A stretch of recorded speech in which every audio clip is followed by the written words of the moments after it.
Hi, my name's Kate Fitzpatrick and I'm one of the programmers for the Melbourne International Film Festival. I'm here today with director Monica Zanetti and co-stars Sophie Hawkshaw and Zoe Terakes.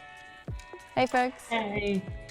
So Monica, I know that the film started as a play in 2017 and I'm interested to hear about your journey to get it to the screen, because I know that's not often an easy proposition. So could you speak a bit more about that?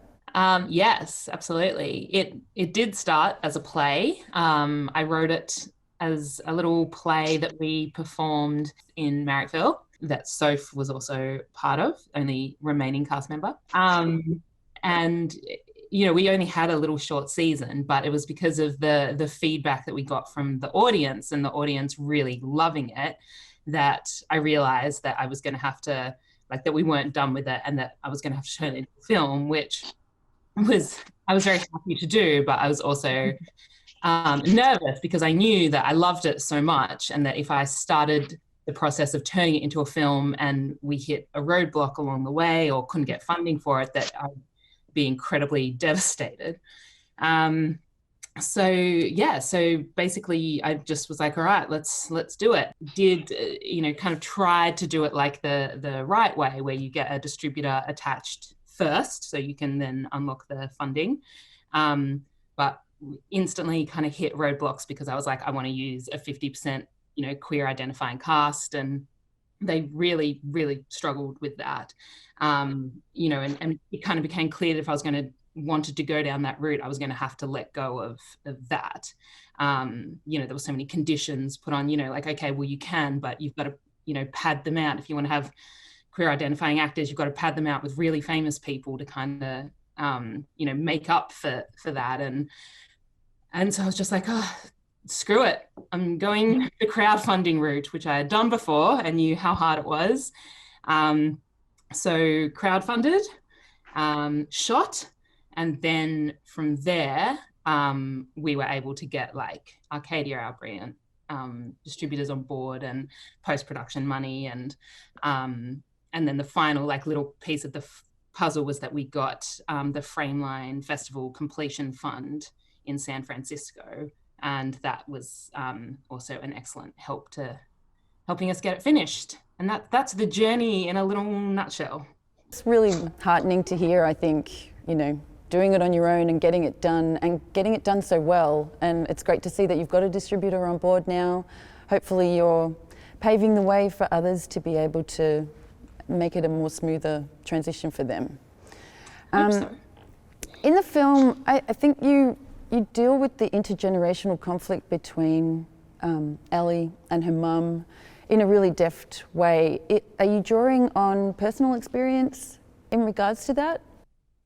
I'm incredibly lucky. I have always had very supportive parents. I've never felt anything but supported. I think it was more, what really interested me was that noticing in intergenerational stuff, the little nuances of homophobia that you see that are so unconscious. And little things I think, and I think homophobia is probably a strong word for this. It's more like internalized bias. But, the part where she talked about how her mum, teased her when a boy liked her. But then the second that Ellie is like, oh, this is a girl that I like, her mum just didn't know what to do. And I thought it's the little nuances that are really interesting, as opposed to, the other very real story of parents who don't accept. And I think that there's a lot of people that have done that really well, but I was really interested in exploring really the really gentle nuances that still are experienced particularly in this day and age, in a modern world. This is a question for all of you, I suppose. There's some really great comedic moments throughout the film, and I'm really interested to know how much you put that down to your casting, to your direction, and also for Sophie and Zoe, how do you approach a scene like that? Do you have a particular style or method that you use to get those comedic timings right? Because they're a lot harder, I think, than people realise. I think it's in the writing, honestly. That's what it comes down to, is good writing. comedy isn't funny if it's written badly. So we were very lucky that we had a beautiful script to work with, and the moments felt very organic, and the comedy feels very organic. Particularly Ellie's comedy is very like, you kind of sit there like, oh no, don't do that, Ellie, no. It's very kind of that, almost that cringe comedy sometimes. But I think, yeah, the strength of the writing meant that certainly for me, it came very naturally. We didn't have to work super hard for it because it was already on the page. And I also think on that, like writing, and then if you're in a room full of people and artists that you trust, you can kind of just surrender to that as well. And so like I was so lucky to have Soph and Mon, because you just kind of lean on them and then try weird shit and then it takes care of itself. Yeah, exactly. Yeah, there's so many little moments in there that weren't necessarily in the script. Like Zoe brought this brilliant snorting quality Abbie that I didn't write. Kill me, yeah. That was Zoe. I'm also interested to explore the setting of the film, because it feels like the themes are so universal, but it also feels inherently Sydney, in particular in regards to the history of the activism of Oxford Street, and Oxford Street being like a real beacon for the LGBTQI community, which I don't think really exists anywhere else in Australia. And also, you know, the advice to find out if someone likes AFL as a Victorian, that's particularly funny to me, and that feels like a really Sydney thing. So I'm interested to know what your thoughts are on Sydney being an important part of the story. Yeah, I mean, Sydney, I mean, it's so easy to just say like the setting was Sydney, because that's, you know, where my kind of queer existence has really been, is Sydney. It does have a very long history of activism. So do many other Australian states. One thing I really wanted to do, though, in the Sydney story was look at other moments that had happened in history that weren't just Mardi Gras. Because that, again, it's a story that like people have told really well and it's really famous, but there were so many other moments of activism that happened before and after that. And the Fred Nile cleansing march, which was the one that our rally is based on, that was something I hadn't heard of, and I had to go digging to find that story. Had to go digging really far to find that footage, and I just thought that while talking about that history, I really wanted it to be something that isn't as discussed as others. It also like leaked also into the story and other characters, like, you know, the character of Paddy, who now is an Uber driver and gets people, you know, home, but that had come from, and this isn't in the script, but this was like, you know, as I was writing it and when I chatted to Rachel about it, like that had come from the history of Dykes on Bikes, and, you know, that whole thing of getting people home safely from Oxford Street. And, you know, potentially that was something that Paddy was, you know, involved in once upon a time. And that's something that, you know, has continued within her. So there's little moments like that kind of keep it being very Sydney. And yeah, and then as a fun fact, in the first edit, we had the rally, but the scene where Ellie goes to Oxford Street and we see Oxford Street, that wasn't in the first script and the first edit of the film. It wasn't until I did a screening for two of my like mentors, Sam Strauss and Sarah Walker, and they watched the film and they were like, that the activism in there is great, but where's Oxford Street? Like, it's actually not, it's not in there. And like, that was something that I realized. I'm like, oh, it's not, you know, in my head, it's so clear, but from an audience perspective, you know, the Oxford Street connection is so important, and that we need to see it. And so that was a scene that was written later as a pickup. And we shot it guerrilla style with like... We shot it guerrilla style. One camera, me and Mon legally going around Oxford Street. Got on a bus and got off it very quickly. The spirit of Tara would support that. I think she would be happy with that approach to the... Yeah. There's a decidedly noticeable absence of male characters in the film, which I find particularly refreshing. I am assuming that it's a deliberate choice, but I'm interested to hear your thoughts about that. Yeah, well, it wasn't awfully deliberate. I think It's an active choice. We hate them. Yeah. Fuck 'em. I'm definitely very proud that our cast is, made up of female and non-binary actors. There are some men in there as well, and Just play very small supporting roles. If you blink, you miss them. They're gone. Yeah.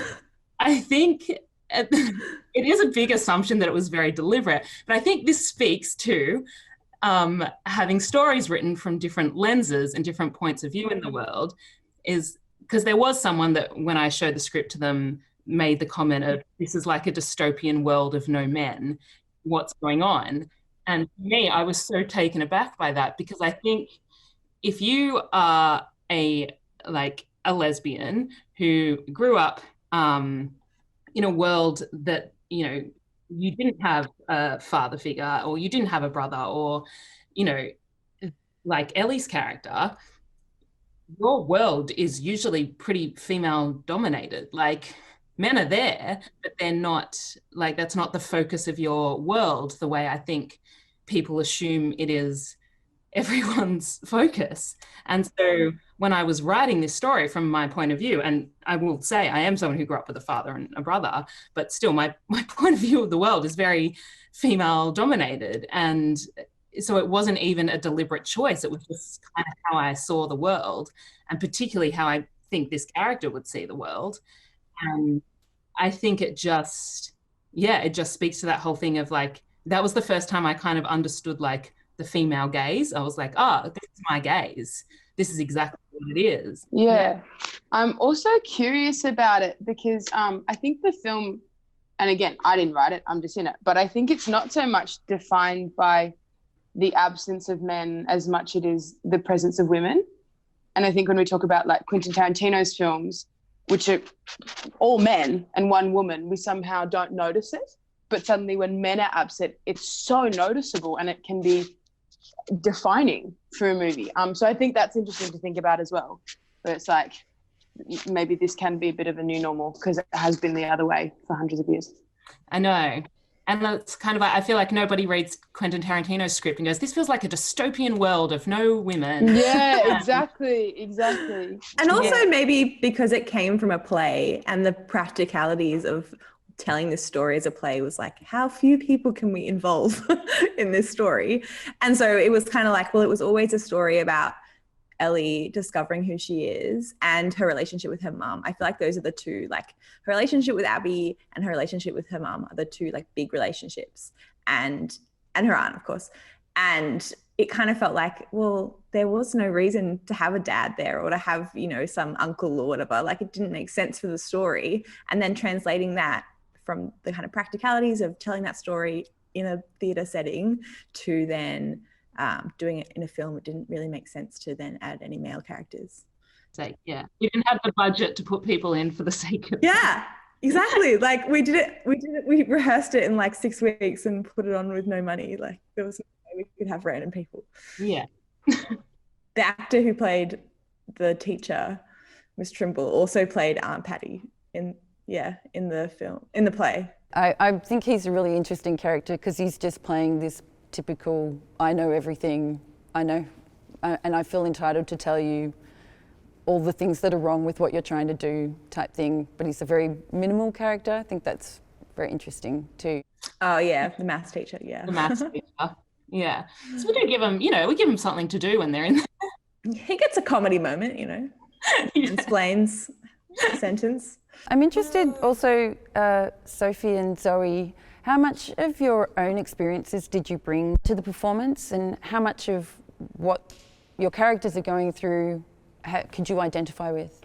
I felt very close to Abby, to the point that I felt like I didn't have to do a whole great deal of acting, which was quite nice. It felt like it was the words already came from my mouth. Like, I think sometimes with certain characters or certain pieces of writing, you have to work a little bit harder to make those words feel like they're coming from you. So it's a real privilege when it kind of all just falls into place perfectly. Yeah, and so I felt very close to her. Her experience, the way she sees the world, I think her experience in school was very similar to mine. Yeah, and I think that scene on the steps is always the one that comes back for me, and the one that rang really true with me and Soph on the steps. When Abby's like, you didn't hug me, or like you said, don't touch me or something. I think that, yeah, when I read that, I just instantly burst into tears, because I think a lot of queer people who figured out they were queer early on have had that moment, and it hurts like all fuck. Yeah, and I don't know, I just wish when I was 13, 14, I could have watched that movie and seen that moment and gone like, oh, I'm not alone and there isn't anything wrong with me. And that does happen to other people and they're going to be fine. Yeah. So, yeah, it did resonate very deeply with me. I think I have less of the shared experience with Ellie. I am straight, so I don't have the coming out experience that Ellie has. But I certainly felt connected to her story of working out who she is and kind of getting everyone on board in her life with that and that journey. And I also am deeply awkward and don't know and say the wrong things all the time. So I feel like a lot of that definitely came from a real place. But yeah, but it was a pleasure to work on a film that really spoke to people in a really intimate way. And I feel very lucky to have been surrounded by a cast and a crew that was able to bring their real experiences to it. And I learned so much from them. Well, I think that's a really interesting point to make too, is that it's more about, more than just about Ellie embracing her sexuality. It's about navigating high school and navigating a crush on someone, which is, as I said before, like totally a universal experience. Tara's rallying cry at the demonstration it's really so heartfelt and fervent.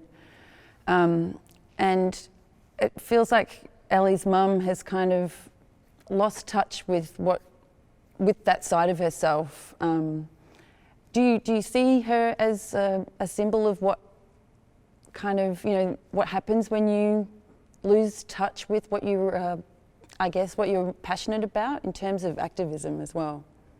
Yeah, I think I really see her as what happens when something so awful happens in your life. The way her sister died is just so terrible that it's just, it's so unbearable for her to look at, that it's been, covered over kind of as a scar tissue that's not there, that you kind of leave and ignore. Because if she looks at it, then she has to face the fact that, this awful thing happened and there has been no justice. And, while she definitely had her reasons for being like, I need to move on with my life, I need to let my sister rest, I think if she forced herself to look at it, then she realizes that she has to keep fighting. She has to keep, educating herself. She has to keep learning about the things that happen and the things that maybe now might be a little bit more in her control, as painful as that is. I actually wrote Tara's speech at that rally during the plebiscite, and that was a really interesting time for me, because when we wrote the play, where obviously when we did the play, there was no marriage equality, but the ongoing debate was there, but we weren't in the thick of a plebiscite, or we didn't know there was going to be a plebiscite.